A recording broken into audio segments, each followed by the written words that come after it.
क्षेत्रों से कुछ जिज्ञासाएं आई थी पिछले सप्ताह ही, जो मैं नहीं आ पाया। फिर कुछ आई हैं। मैं देखता हूं कि क्या जिज्ञासा आई है, मैंने देखा नहीं है।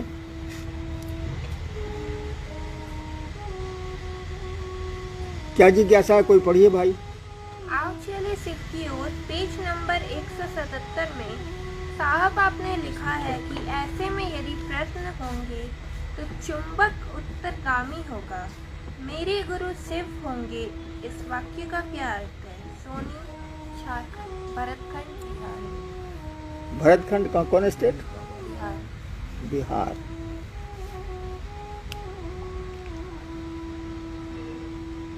एक पुस्तक जो आई है आओ चलें शिव की ओर, उससे सवाल आया है। वो जो शुरू में लिखा गया है कि छोटा सा लोहा का टुकड़ा, विश्व का सबसे भारी चुंबक वो महादेव, वो शिव, अगर खींचना चाहेगा तो उस छोटे से लोहे के टुकड़े की क्या बिसात। अब कांटा रास्ते में पड़े, पत्थर पड़े, फूल मिले, उस लोहे के टुकड़े को तो जाना ही जाना। इधर चुंबक अपनी ओर खींच रहा है तो लोहे का टुकड़ा तो जाएगा ही, लौह खंड तो जाएगा ही। वही मैंने लिखा है कि हमसे क्यों सवाल करते हो बाबू। जो महादेव ने चाहा है वो मैंने किया है, कोशिश करता हूँ कि वो चाहते हैं वो करूँ, और मेरे पास कोई उपाय भी नहीं है। वो चुंबक जब खींच रहा है और दुनिया का सबसे स्ट्रॉन्गेस्ट मैग्नेट है, सबसे मजबूत चुंबक है, तो एक मामूली सा लोहे का टुकड़ा, एक जीव, एक शिष्य क्या कर पाएगा, क्या कर सकता है। तो सवाल हमसे क्यों करते हो बाबू। अगर सवाल करना है तो चुंबक से करो, जो शिव रूपी चुंबक है शिव से करो। हमसे क्या करते हो, हम क्या जवाब देंगे। कोई अपने मन से, मैं बचपन से आज तक तो चला नहीं हूँ, किसी ने चला दिया तो मैं क्या करूँ।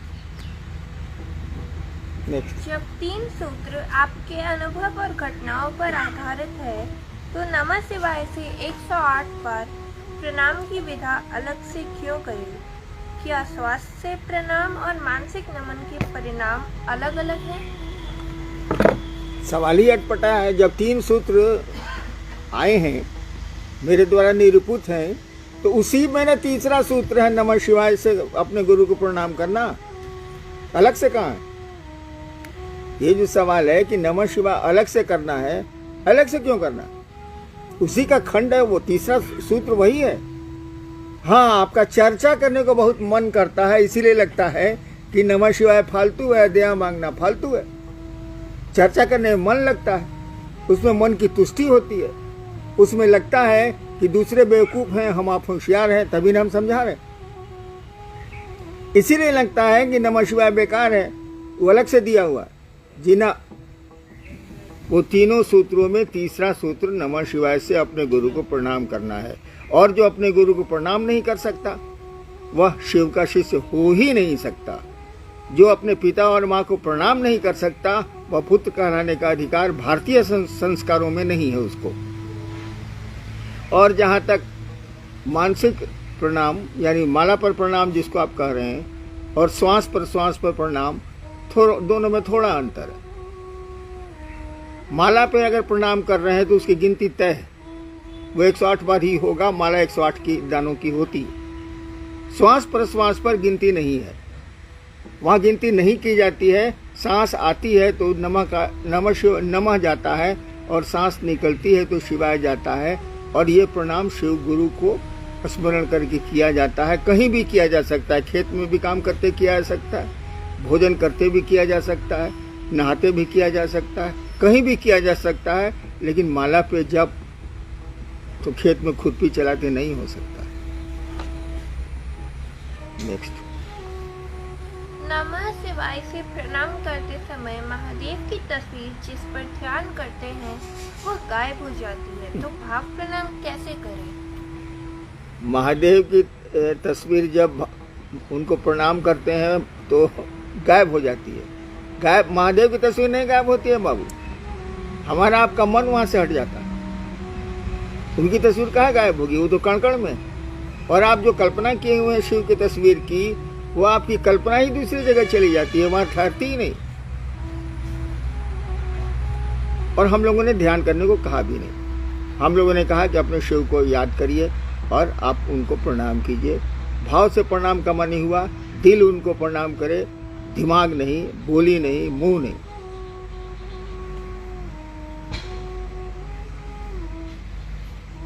आपने शिव को गुरु माना है, इसको कहना शुरू किया, उसके पीछे आपका क्या प्रयोजन था?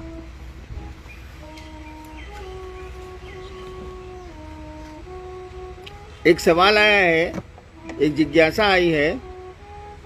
मैंने शिव को गुरु माना और कहना शुरू किया कि शिव को आप भी अपना गुरु बनाएं।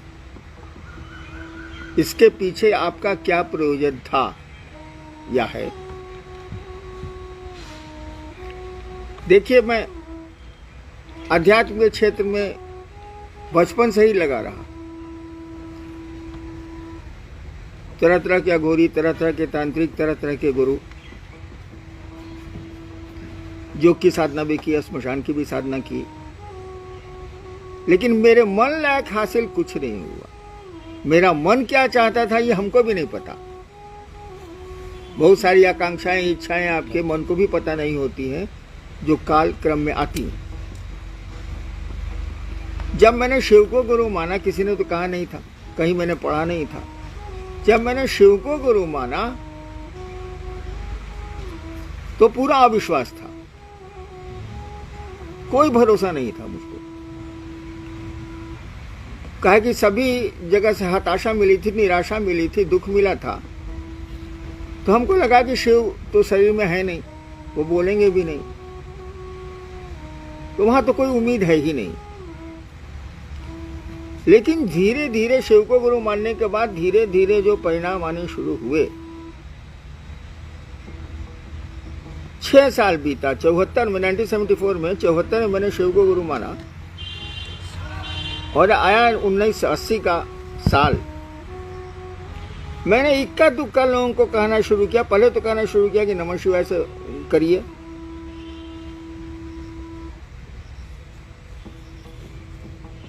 दो साल के बाद 82 में, जब मैं मधेपुरा में मजिस्ट्रेट था, तब मैंने कहना शुरू किया कि शिव को गुरु बनाइए।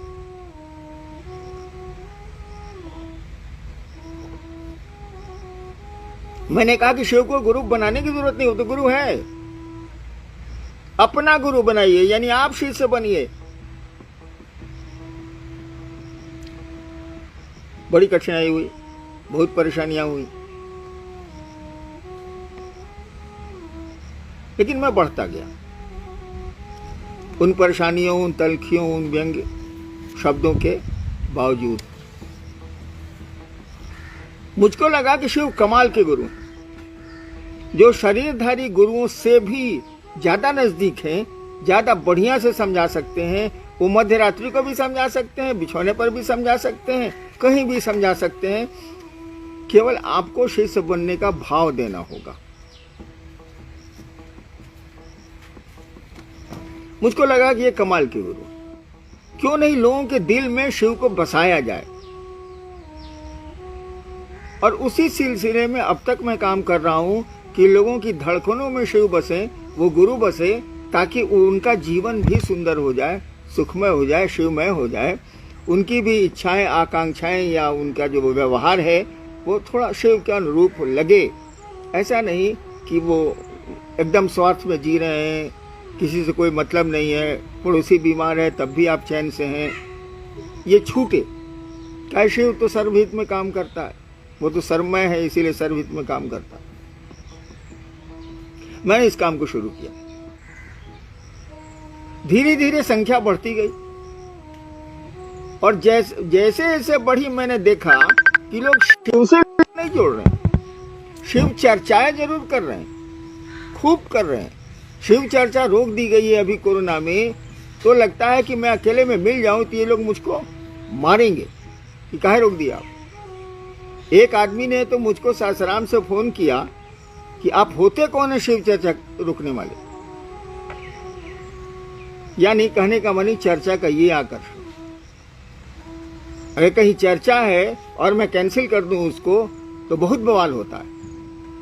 बहुत प्रिय प्रिय मेरे लोग अब मुझको अप्रिय नजरों से देखते हैं। यानी चर्चा का आकर्षण बहुत है, क्योंकि उससे सम्मान भी लोगों को मिलता है, सुविधा चाहे तो सुविधा भी मिलती है, अयासी चाहे तो भीड़ है तो पैसे भी मिलते हैं। और धीरे धीरे महादेव का महत्व घटने लगा, करीब करीब घट चुका है। कुछ ही लोग बचे हैं जो शिव से लोगों को जोड़ रहे हैं। अमूमन लोग जो 20 साल 25 साल से हैं, अमूमन वे लोग अपने से लोगों को जोड़ रहे हैं ताकि उनका क्षेत्र बढ़े, उनका वर्चस्व बढ़े, उनको सुविधाएं मिल पाए, उनको सम्मान मिल पाए। बाकी बाकी बाकी जो आप समझते हैं समझिए।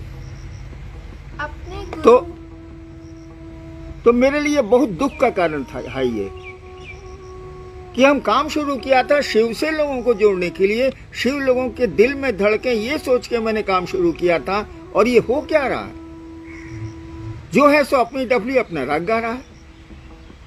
बहुत क्षेत्रों में देखिएगा उस आदमी से बिना पूछे उसके क्षेत्र में आप जा नहीं सकते, क्या उसका राज चलता है, उसका वर्चस्व चलता है, उसका कंट्रोल चलता है। क्या शिव शिष्य के ये लक्षण है? क्या शिव ऐसा ही करते हैं? वो तो नहीं करते। आप शिव के शिष्यों के ऐसा क्यों करते हैं? बहुत जिलों में देखिएगा लोग कहेंगे कि हम तो 40 साल से वही कर रहे हैं जो साहब चाहते हैं, और बाद में देखिएगा कि पूरे इलाके में कभी उसका राज था, पूरा शासन चलाता था वो। और अभी पूछिएगा कि भैया आपको लोगों को शिव से जोड़ना था, आप अपने से जोड़ लिए, तो आपसे मार करने को तैयार हो जाएगा। एक ही उदाहरण उसको दे दीजिए कि आपके पूरे जिले में आपका आतंक है। आतंक शब्द का मैं प्रयोग कर रहा हूं। आतंक है, आप जो चाहते हैं वही होता है शिव चर्चाओं में या परिचर्चाओं में, तो आपका शत्रु हो जाएगा। मेरे बहुत शत्रु हो गए हैं। इस काम के लिए तो शिव कार्य नहीं शुरू किया गया था। ऐसे तो शिव दिलों में लोगों के नहीं धड़केंगे, आप धड़क रहे हैं भाई साहब।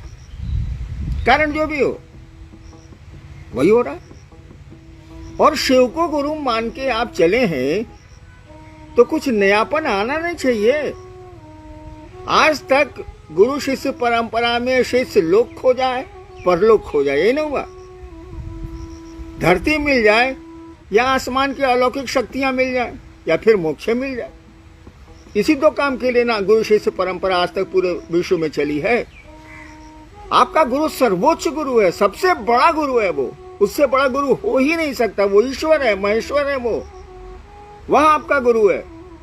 तो आप उसके शिष्य हैं तो कोई नमूना पेश करिएगा ना भाई साहब। आप लोक परलोक के पीछे काहे पड़े? शिव से जुड़िए, आपको लोक भी मिल जाएगा, परलोक भी मिल जाएगा। बहुत शिव से मुझको मिले कि मुझको शिव से बना दीजिए। अभी मैं कैसे बना दूं? गुरु है शिव, शिष्य बनेंगे आप, मैं बीच में कहा हूं? लेकिन इसके पीछे उसकी मंशा क्या थी? वो सोचता क्या है? वो सोचता है कि शिव से बनेंगे, कुछ अलौकिक शक्तियां आएंगी और मेरा सम्मान बढ़ेगा। अभी तो 500-600 रुपया लोगों से लेते हैं, अब 5,000, 10,000, 20,000 लेंगे, यही मंशा है। तो लोग तो आपसे छूटा ही नहीं, ये धरती तो आपसे छूटी ही नहीं। शिव के शिष्य हैं आप, तो शिव को दो लोगों के दिल में धड़काइए ना, उस महादेव को धड़काइए ना जो आदिकाल अनादिकाल से ईश्वर बना हुआ है, जिसके घर घर में पूजा होती है, वो करिए ना।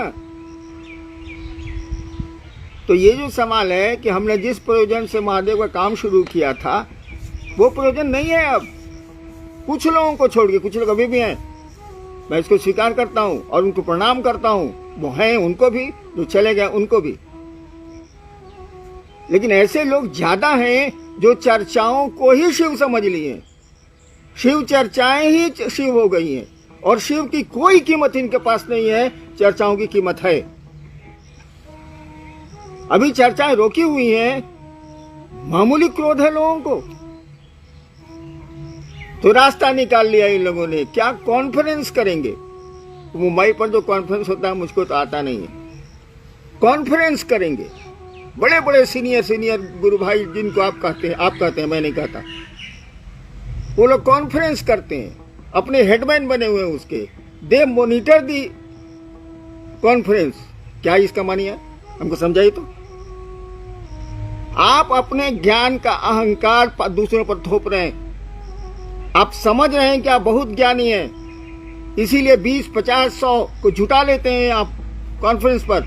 वो दीवाना है चर्चा का, तो आपको मौका मिल जाता है और आप उसको जोड़ते हैं कॉन्फ्रेंस में, टाइम फिक्स किए हुए।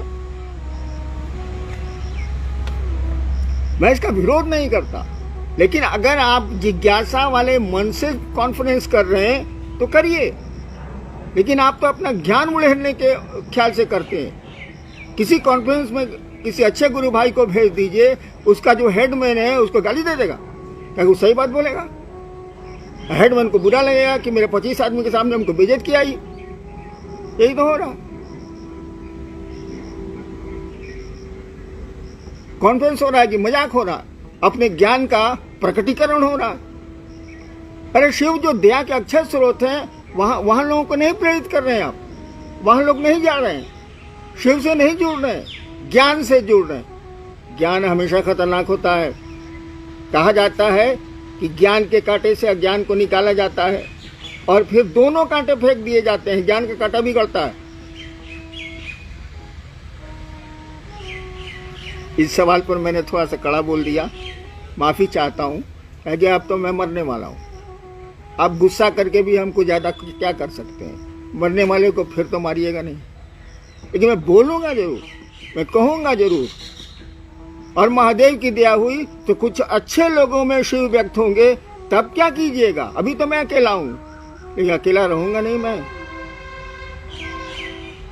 जो लोग आएंगे और आपको कहेंगे कि आप गलत कर रहे हैं, अपने ज्ञान का प्रकटीकरण कर रहे हैं, अपने ज्ञान के अहंकार का प्रदर्शन कर रहे हैं, आप वो कॉन्फ्रेंस में करें या चर्चा में करें आप, और कुछ नहीं है ये।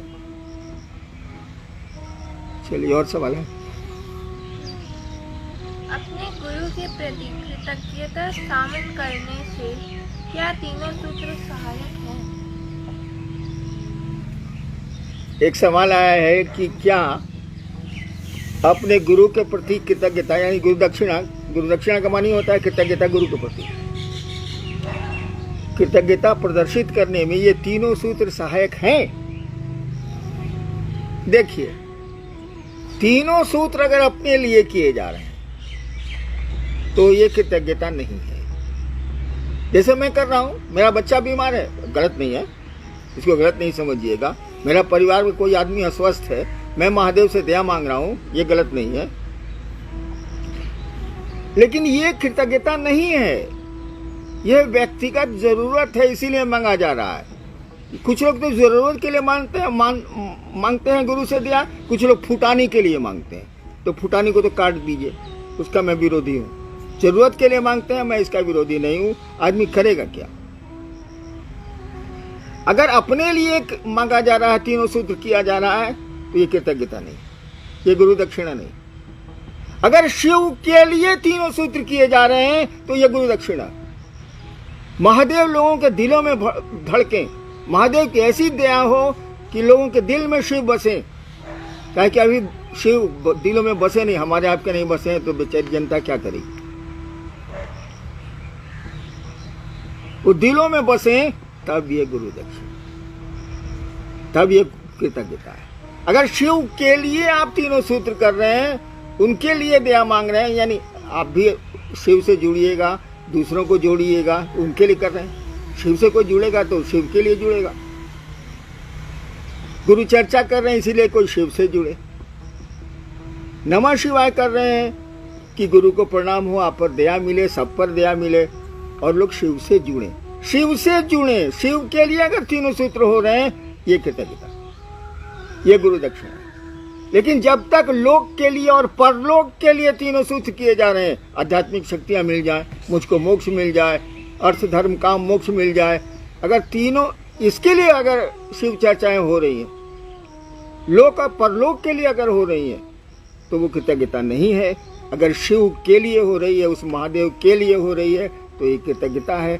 लोक परलोक के लिए अगर की जा रही है शिव चर्चाएं, तो ये तीनों सूत्र तो ये कृतज्ञता नहीं है, ये गुरु दक्षिणा नहीं। खत्म खत्म। बोलिए बोलिए। 3 सूत्र गुरु दया से उपलब्धि की विधि है, कैसे? 3 सूत्र जो हैं वो गुरु दया से ही वो उपलब्धि की विधि है। गुरु दया नहीं रहेगी तो उपलब्धि की विधि नहीं है। तीनों सूत्र गुरु दया से उपलब्धि की विधि है। यानी अगर तीनों सूत्र से आप उपलब्ध करना चाहते हैं, शिव की ओर, शिव की अध्यात्म में आगे बढ़ना चाहते हैं, तो इसके लिए तीनों सूत्र में गुरु की दया अपरिहार्य है, अनिवार्य है। बिना गुरु की दया के नहीं होगा, और आज तक नहीं हुआ, और आज तक नहीं हुआ। हमेशा ये ज्ञान रखिए कि आपने शिव को गुरु माना है, उससे बड़ा गुरु नहीं होता है। वो सर्वोच्च गुरु है, वो महेश्वर है। वो इतने ताकतवर गुरु के यहाँ जाके दांत खटाखट क्यों कर रहे हैं? उसकी दया के भरोसे रही ना, वो कर देगा। हम लोग उसकी दया के भरोसे नहीं है। हम लोग के जेब में 100 रुपया रहता है तो मिजाज बना रहता है। 100 रुपया निकल गया तो रोने लगते हैं और चोरी करने की मानसिकता में आ जाते हैं। मेहनत तो करने आता नहीं, हम लोग को मेहनत करे कमा नहीं सकते। तो तीनों सूत्र में गुरु की दया ही उपलब्धि का कारण है, उपलब्धि की विधि है। तीनों सूत्र अगर गुरु की दया के अभाव में हो रहे हैं, कोई मानी नहीं है। आप झूठ मूठ तीनों सूत्र कर रहे हैं। सभी शिव शिष्य पूछ रहे हैं कि आपकी तबीयत कैसी है? सभी पूछ रहे हैं मेरी तबीयत कैसी है। कितनी बार कहूं मैं? हमेशा कहता रहा हूं कि मैं बचपन से मेरे पिता के पास गाड़ी थी। वो पुरानी जीप थी, वो पुरानी कार थी, अंग्रेजों की छोड़ी हुई। और हम लोग रोज उसमें रिपेयर करते थे और रोज चलते थे। बच्चे थे लेकिन हम लोग रोज रिपेयर करते थे। कभी सेल्फ बना रहे हैं, कभी सिग्नल बना रहे हैं, कभी हेडलाइट बना रहे हैं, कभी कार्बोरेटर खोल रहे हैं, कभी एसी पंप खोल रहे हैं, कभी साइलेंसर छला अलग हो गया तो उसको जोड़ रहे हैं। रोज बनाते थे और उससे काम लायक चल लेते थे हम लोग। कभी टंकी में छेद हो जाए। एक बार जमुई से मैं जा रहा था धनबाद, टंकी में सारा पत्थर लग गया रास्ते भर। अब टंकी में पेट्रोल छूट गया और उस समय पेट्रोल पंप भी थे 100 किलोमीटर पर, भारी फेरा हुआ। तो पुरान गाड़ी है बाबू, अब इधर कसते हैं तो उधर खुल जाता है, उधर कसते हैं तो इधर खुल जाता है। वो कहा नहीं था एक बात कि हॉर्न गाड़ी का बजना चाहिए, साला बजबे नहीं करता है। गाड़ी ये कहती है हट नत चिप देव, हट नत चिप देव। गाड़ी ये बोलती है, साली हॉर्न को जरूरत नहीं बोलने का।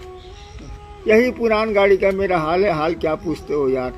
पका आम हवा का हल्का झोंका और वो जमीन पे। चलो सबको प्रणाम।